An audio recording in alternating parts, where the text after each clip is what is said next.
Hola, bienvenidos a Evaluando una vez más. Bueno, aquí estamos con una persona que es realmente extraordinaria. Además de actor, director, hasta gerente, exitosísimo. Y entró incluso porque él quería entrar al mundo del teatro, de la actuación, quiso entrar al principio por cine, pero fue su papá quien lo ayudó un poco con Izaguirre y con otros grandes amigos como Cabrujas, como Juan Carlos Gené, como Enrique Porte. Héctor Manrique, ¿cómo estás? Bien, querida, gracias, ¿no? Vi que te han averiguado algunas cosas, ¿no? Sí, poquitas nada más, porque son muchas las que hay que averiguar Sí, contigo. Además, Héctor sí. Manrique es amigo de Enrique Capriles, es amigo de mucha gente, los ha asesorado pues por querer, por pensamiento. Es hijo de una persona que fue diputado de izquierda hace muchos años, que además No. estuvo detenido, preso. O sea, tu vida es un mundo, Héctor. Bueno, ¿Ah? la de mi papá en esa época fue un mundo. La mía ha estado centrada fundamentalmente en el teatro, que creo que es lo que más, digamos, mi razón de vida, en donde me siento mejor.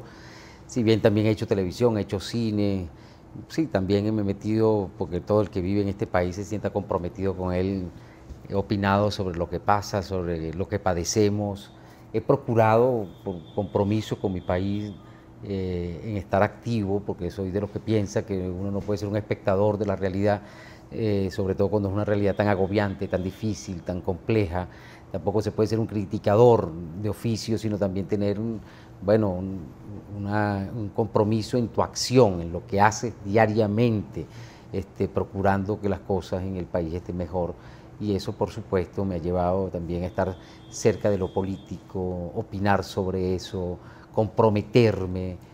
En las últimas campañas electorales, pues he estado participando no solo, por ejemplo, en organizar aquel acto que se hizo de los artistas en apoyo a Enrique, sino en Que fue procurar, maravilloso, ¿no? bellísimo acto, de verdad, además muy emotivo.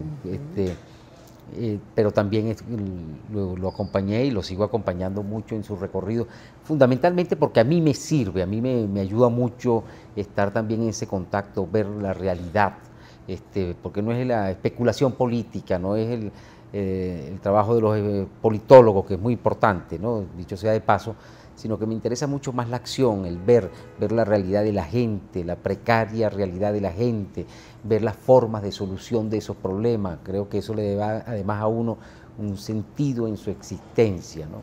Ahora, es importante lo que estás diciendo porque cuando tú naciste, tenías 1 año, tu papá estaba preso. Sí, Entonces, toda esa historia que tú viviste en Venezuela de una madre española que además se vino a raíz de la Guerra Civil Española sí. y que además vivió un poco, me imagino que la Segunda Guerra Mundial, en parte, y esa educación que tú recibiste por parte de madre para inocularte, por decir así, esa conciencia de ciudadano y que amar el país y vivir por el país. ¿Tú sientes que parte de tu inquietud política viene por parte de madre y por la situación política de tu papá? Sí, bueno, en el caso de mi madre, que murió hace un par de años, era una persona que hablaba con su ejemplo, ¿no? Es decir, no era una persona que tú pudieras sentarte con ella, más allá de tener sus opiniones sobre lo político, a entrar en unos razonamientos, ¿por qué? No. Yo la veía todos los días trabajar. Digamos, para mí mi madre ha sido un ejemplo ético, ¿no? De una persona que ha entendido que la vida es un esfuerzo, que la vida requiere un sacrificio, pero que además la vida requiere del respeto al otro. Y no lo hablaba, yo lo veía todos los días, ¿no? En la puntualidad en su trabajo, siendo una persona sumamente emprendedora, siendo además un ejemplo de lo que es el emigrante. Bueno, viene de un país de emigrantes como es España, porque yo muy pocas veces la veía a ella opinar sobre lo que pasaba en España. ¿Me entiende? Ella Claro, entendía que al irse era claro. una decisión profunda de vida, no una decisión frívola, sino una decisión trascendental en su existencia, ¿no? Me voy de un sitio porque, bueno, era la posguerra, eso, la Segunda Guerra Mundial, la enorme pobreza, la enorme hambruna que había en España en ese momento, y como tantos tuvo que irse, y llegó a este país y aquí hizo, digamos, sus raíces. Digo esto porque en esta especie de paroxismo que vivimos los venezolanos, de neurosis total, de un lado y de otro, es decir, el venezolano, aquí pasa una cosa, además, sumamente compleja y para mí inentendible, ¿no? El venezolano se va y está pendiente de Cavidi, ¿me entiendes? Sí. Mi madre se iba y mandaba dinero a su tierra. Wow. Totalmente distinto. Creo que tenemos que aprender inclusive los venezolanos a emigrar. El venezolano se va y después se va a una plaza con un globo. Entonces es una absoluta contradicción, profunda contradicción, que me imagino que con el tiempo el venezolano irá aprendiendo también a emigrar, porque además eso no sirve de nada. Absolutamente de nada. De nada. Digamos, cuando uno ve que Venezuela le da un puesto en el Consejo de Seguridad de la ONU, te das cuenta que eso no sirve de nada, eso no transforma absolutamente nada, eso no le importa absolutamente a nadie.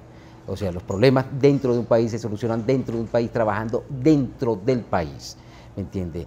Padeciendo los problemas, ¿me entiendes? Y ahí es donde yo aprendí mucho de mi madre, ella como inmigrante, y he aprendido mucho de mi compromiso con mi país, porque ella eligió este país y se comprometió con él, ¿me entiendes? Y eso es lo que uno debe hacer. Yo cada vez que yo lo puedo entender, porque lo entiendo desde lo humano, cada vez que, y además es una pésima noticia para el país, que se vaya tanta gente. Claro. Es una pésima. Más de 1 millón de Sí, personas. se han ido. Una pésima noticia para todos. Es una gran noticia para el gobierno. Claro. Se están yendo los talentos. Claro, es una gran No, los noticia para este jóvenes. gobierno. Y entonces ahí es donde yo digo, qué poca formación política hemos tenido nosotros, los venezolanos, que más allá de los enormes problemas que todos padecemos, no se entienda que un significado precioso de la vida es luchar por tu país. O sea que tú sientes entonces, con todo el respeto de las personas que están afuera, que el venezolano que se está yendo, pero hay un gran porcentaje de jóvenes, es porque no le inculcaron ese amor por Venezuela, esa lucha por Venezuela, y lo que son, de alguna manera, yo no los quiero insultar, ni mucho menos, pero son unos cobardes, puede ser unos cobardes. Yo no quisiera de usar una palabra como esa, ¿no? Es dura. Es muy dura y además no me gusta generalizar, hay muchas razones por las que la gente se va, ¿me entiendes? Pero yo no sé si es una cuestión de amor, ¿no? Porque es una palabra muy manoseada, ¿no? Sino de compromiso, o sea, ¿para qué uno vive? ¿Me entiendes? Digamos, a mí me gusta entender que la vida es una cosa que va mucho más allá del ámbito cercano que uno tiene, sino que la vida tiene sentido cuando lo que tú haces puede llegar a ser útil. Yo hace muchos años, yo no soy una persona joven, yo tengo 50 años, pienso que todavía era una gente joven, pero yo hace muchos años que dejé de pensar que ser feliz era una razón de existir. No, yo pienso que uno debe ser útil, ¿me entiendes? Eso es mucho mejor, ser pero útil. si eres útil y eso te hace feliz. Bueno, la felicidad es una cosa de momentos y uno intenta vivirla lo mejor que puede, pero uno sienta que más allá de cualquier cosa, lo que uno hace sirve para algo. Eso es una cosa que a uno le da un sentido, ¿no? A mí me da un sentido. Es posible que el señor que en este momento me esté escuchando diga que yo soy un loco, que eso no tiene ningún sentido para él, que él quiere ser feliz. Y eso me parece también muy bien, porque creo que una de las cosas que uno tiene que aprender es a respetar sin encolerizarse, ¿no? Porque uno a veces dice algo y entonces tú no estás de acuerdo, entonces ahí mismo alguien va y te insulta, ¿me entiendes? Yo creo que una de las cosas que también tenemos que aprender es a convivir, ¿no? Entre nosotros, sin insultarnos. ¿Y tú crees que el ambiente en este momento, cuando ayer 2 motorizados chocaron y uno mató al otro porque lo chocó, ¿tú crees que el ambiente que estamos viviendo realmente podamos nosotros convivir en paz? Porque ya uno sale a la calle con miedo. No, mira, nosotros para convivir en paz en el país, yo soy muy claro en esto, o sea, yo no estoy pidiendo ya, y no, más nunca está entre mis obsesiones, que este gobierno cambie. No, yo lo que creo que hay que hacer es cambiar el gobierno. O sea, en eso soy muy claro. Es decir, para que esas cosas... El gobierno no va a cambiar. No. Y además, si cambia, no me interesa mucho ya. O sea, son 15 años de suplicio. Yo lo que creo que fundamentalmente tenemos que trabajar nosotros es para cambiar este gobierno. Es decir, para que esto no siga sucediendo, porque sabemos que no hay una voluntad real de eso. O sea, que el desprecio hacia la vida del hombre en este país tiene que ver mucho con unas políticas no aplicadas, y cuando uno dice después de 15 años que tú no aplicas esas políticas, estamos hablando en este momento, o estoy hablando en este momento de la seguridad, tú dices, si no las han aplicado es porque no les ha interesado, ¿me entiendes? Es porque es un plan. Uno puede llegar a pensar que todo esto es un plan inclusive, ¿no?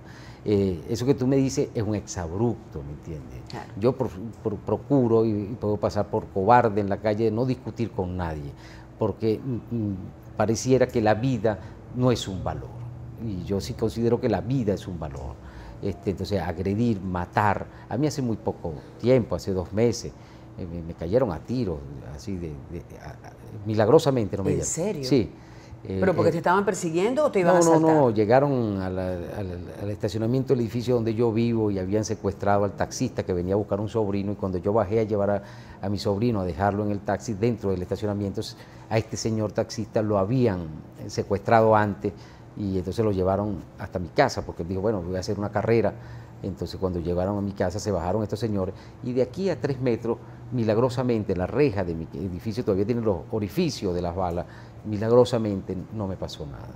Es decir, Qué fuerte. cuando alguien dispara y mata, se convierte inmediatamente en otra persona. En otra persona. Cuando tú matas, te conviertes en otra persona. Al menos que sea una guerra de esa entre países, ¿no? Donde tú sientes que, bueno, que ahí estamos luchando por un bien común y esas cosas no son tan transformadoras. Pero el matar a un individuo, eso te convierte y te desgarra. No solamente, por supuesto, el que recibe la bala, desgarra al que lo hace, porque empieza un desprecio hacia la vida. Héctor Manrique, tú dices que desgarra, pero cuando tú hablas de otros sectores socioeconómicos, cuando hablas de colectivos que desde chiquitos se acostumbran a llevar un arma y a matar, a ellos no les desgarra nada. Ellos matan, no me funciona, No. ¡pa! Te matan y punto, Claro, aparentemente. pero ya eso habla de una descomposición de esa persona, ya esa persona estuvo desgarrada. Y de ese tipo de sociedad ¿Entiendes? también. Entonces, para el mí, grupo. mira, en cualquier país que tú vayas, medianamente civilizado, las armas es un monopolio de alguien uniformado. Hay una cosa que uno lo sorprende enorme y terriblemente, que tú vas por aquí en la calle y de pronto hay una persona que va en una moto en blue jeans de civil con un armamento. Eso no pasa en ninguna parte. Por supuesto. No, tú tienes que saber que este es un señor que tiene, digamos, un uniforme y por eso tiene unas balas y es una autoridad. Aquí no, y aquí cualquier persona anda armada. No, y te la muestran en y moto. te la Yo tengo una muestran, foto, te la muestran. y te amenazan.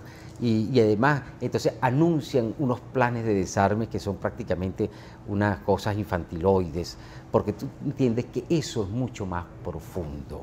O sea, así como dice, Dios es más profundo que el mal. El mal es una cosa muy profunda en el hombre. Entonces, cuando tú ves que no hay ni siquiera una campaña que diga, matar es malo, ¿me entiendes? Ni siquiera eso. Una cosa que tú digas, que la familia de esta persona que mata sienta que este familiar mío está haciendo algo malo. No, inclusive el delincuente termina siendo un ídolo en su barriada. Así Es una cosa que yo no la puedo entender. Yo hace pocos años aprendí una palabra que no conocía, que era parán, es decir, un jefe eso es dentro de la nuevo. cárcel. Y yo decía, ¿qué significa esto? Y me lo han intentado explicar y yo, mi capacidad no da para entender eso, ¿me entiendes? Porque tú dices, no puede ser que lo malo, ¿me entiendes? Digamos, la violación de los derechos de la otra persona, eso sea premiado. La justicia está creada fundamentalmente para sanar la sociedad. Es decir, a ti te matan un ser querido, no te lo van a devolver, pero si hay justicia, por lo menos, la cicatriz va a quedar siempre, ¿me entiendes? Pero por lo menos la herida sana. Donde no hay justicia como aquí, donde quedan tan impunes una cantidad escandalosa de casos. Yo tengo la sensación de estar en una sociedad sangrante constantemente, que constantemente está llorando sin darse cuenta, que vas a una fiesta y bailas, pero en el fondo estás sangrando porque hay alguien que tú amas, que tú has querido, que pertenece a tus valores más profundos, que está desgarrado, ¿me entiendes? Porque cada vez que matan a una persona, hay una madre que nunca lo va a olvidar, ¿me entiendes? Y hay unos hermanos, unos hijos, que su vida ha sido trastocada.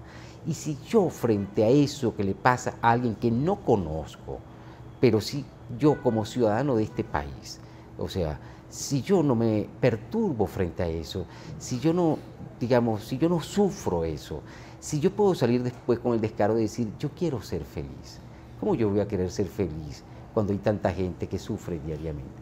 Yo lo que quisiera es ser un poquito útil para que eso no pase. Es que yo siento como tú que los valores están trastocados. Se llora la muerte del diputado Serra, Robert Serra, pero no se llora la muerte de una muchacha que apareció descuartizada y la madre llorándola sola en una funeraria, y que no hay justicia y no se ha buscado a los asesinos. Entonces hay como los valores, que es el principio de Mira, la sociedad, están trastocados totalmente. Porque cuando tu ambición es el poder, solamente el poder. Por eso yo creo que una de las primeras cosas que hay que reformar en la Constitución es esto de las elecciones, que tú puedas ser elegido y reelecto, exacto. Sí, reelecto eternamente, sí. Porque te convierte en un hombre obsesivo de eso, que estás, claro. Apenas llegas a la presidencia no estás pendiente de hacer las cosas, sino que estás pendiente de ser reelegido dentro de un poco de años, entonces no te dedicas a hacer lo que tienes que hacer. A mí me parece muy bien que el señor Robert Serra, el diputado, lo llore, y lo llore su gente querida. Fue un ser humano. Fue un ser humano, fue una persona que tuvo un liderazgo, pero ojo, por favor, que haya verdad, claro. Que haya verdad, porque lo más sanador es entender qué le pasó a él. Claro. Porque es lo único que puede lograr a solucionar los problemas, que a su madre, que es la persona que estoy seguro que más debe estar sufriendo esto en este momento, por supuesto, le puede dar mayor consuelo, es saber la verdad. Claro. Entonces uno de pronto empieza a ver que detrás de eso la verdad se diluye, claro. Porque hay una estrategia, porque estamos haciendo política, claro. Y entonces sí. Estamos mal. Héctor, en los minutos que nos quedan, porque de verdad que esta conversación ha sido como un drenaje, como retomar un poco los valores que en algún momento, si bien tú y yo, personas como nosotros lo tenemos bastante presente, que llegue realmente a la gente que diga, sí, es verdad, hay valores que debemos retomar. Pero ya yéndonos un poquito a tu parte artística, Sangre en el diván. ¿En qué te pareces a Edmundo Chirinos al momento en que tú seleccionas del libro de Ibellice Pacheco, Sangre en el diván, un capítulo y lo llevas al teatro? Mira, yo espero parecerme lo menos posible, pero me imagino que habrá cosas en las que nos parecemos, porque un hombre es todos los hombres. En uno habita lo bueno, en uno habita lo malo. Cuando uno elige hacer, digamos, Sangre en el diván, no quiero yo dar un consejo, es lo peor que puede hacer un artista, dar un consejo, claro. ¿Me entiendes? Entre otras cosas porque uno no está exento de cometer errores. Al primero que intento llamar la atención es a mí mismo, ¿me entiendes? Héctor, cuidado con lo que haces, ¿no? Wow. Porque las tentaciones están a tu alrededor, porque, digamos, tú te puedes equivocar como me equivoco, de hecho, y como nos equivocamos todas las personas. Ahora, lo que sí creo es que Edmundo Chirino, que fue una persona tan respetada, con tanto poder, digamos, rector de nuestra más grande y más importante universidad, candidato a la presidencia, además por un movimiento llamado movimiento moral. Esto empieza a hablar de la decomposición, ¿no? Además. Sí. Fue el psiquiatra de 3 presidentes de la República, además de muchísimas otras personas, pero bueno, eso le da una significancia a su valor profesional. Perdón, pero además cercano a tu familia. Además, bueno, fue ¿Tú lo conociste? El padrino de mi hermano menor, fue un gran amigo de mi madre y de mi padre, yo lo conocí, ¿me entiende? Ahora, yo creo que nosotros como sociedad somos cómplices, porque creamos personajes como este. Yo creo que Edmundo Chirinos termina haciendo todo lo que hace porque él se sentía superpoderoso y porque él pensaba, yo aquí puedo hacer lo que me dé la gana. Es decir, los muros de contención éticos de la sociedad no funcionan. Wow. Que es decir, llamar la atención sobre los problemas que nosotros cometemos. Es decir, saber que si yo hago algo malo, eso va a tener una consecuencia. ¿Me entiendes? Él entendía que no iba a tener ninguna consecuencia porque vivía en una sociedad de cómplices. Y además en una sociedad que se humilla ante el poder. Entonces, como él se consideraba un hombre poderoso, entonces podía hacer lo que le da la gana. Lamentablemente muere una persona, es la que se sabe que murió, uno no sabe si otra persona. No sabemos lo que no sabemos. Claro, que es Roxana, pero esa chica tuvo un valor enorme porque se atrevió a enfrentarlo, claro. ¿Me entiende? Tuvo la fuerza y la arrogancia que tiene la juventud y de decir, a mí no me importa, ¿me entiendes? Pero yo te enfrento y escribo en un blog en internet en contra tuyo, te amenazo, más allá de la dialéctica que tuviera ella con esa relación de amor-odio con él. Y eso fue algo que, fíjate tú, lo desquició a él. Lo desquicia y lo lleva a hacer lo que termina haciendo. Así como un grupo de jóvenes muchísimos años antes, cuando él era rector, se montan en unos autobuses en Maracay y hay aquel incidente de Tazón que fue tan comentado. Pareciera que siempre esa fuerza de la juventud era algo que a él lo perturbó, siendo un hombre que fue además profesor en una universidad, o sea que trató con mucha gente joven. Ahora, cuando uno monta un espectáculo como este, lo que uno procura es hacer un llamado de atención. Decir, ojo, no a los psiquiatras, que también, porque Claro. además la Sociedad de Psiquiatría Pero nunca le ha pero- abierto la boca. Pero esto puede pasar en cualquier ámbito. Y O quién sea, sabe si está pasando. O sea, es No, que hasta no. el mismo Papa Francisco se queja de muchos sacerdotes pederastas hoy en día. Y uno- Si pasa a esas dimensiones, puede pasar y en una mira, sociedad pequeña como la nuestra. y pasa en grande o en pequeño. Yo creo que por eso la lupa del mundo chileno es tan interesante, ¿no? Porque él era una persona muy importante. Pero eso pasa en pequeñito. O sea, a las personas que humillan, a las personas que los obligan, digamos, a acostarte conmigo para poder ascender en una empresa del Claro. Estado, o en cualquier parte, o en una bodega, o con la Sí. cajera. Es Sí. decir, o el profesor de teatro por hablar Sí. de mi oficio, Claro. o el director de teatro para hablar de mi oficio, Claro. que entonces le dice a una chica que usted sí es guapa para darle un papel, ¿me entiende? Eso a mí me parece deleznable. Se lo Amoral. dice a alguien que además Por supuesto. da clase, que además está rodeado de chicas guapas, pero No, y que yo además debe nunca tener haría tentaciones, porque las Todos las chicas- tenemos. Claro, pues las chicas a lo mejor para poder llegar dicen que bello eres, que buen mozo, puedes salir conmigo. Claro, ¿Quién pero sabe? digamos, ojo, yo soy lo menos puritano del mundo, lo menos. Tú puedes vivir con 3 señoras, 4 perros y 27 gatos. Ese es tu problema. Yo no me meto en tu vida privada. Pero en el ámbito de tu ejercicio público es donde Claro. tú no puedes hacer eso. Si tú eres un seductor y te gusta levantarte todas las chicas del mundo, Sí. a mí me parece muy bien.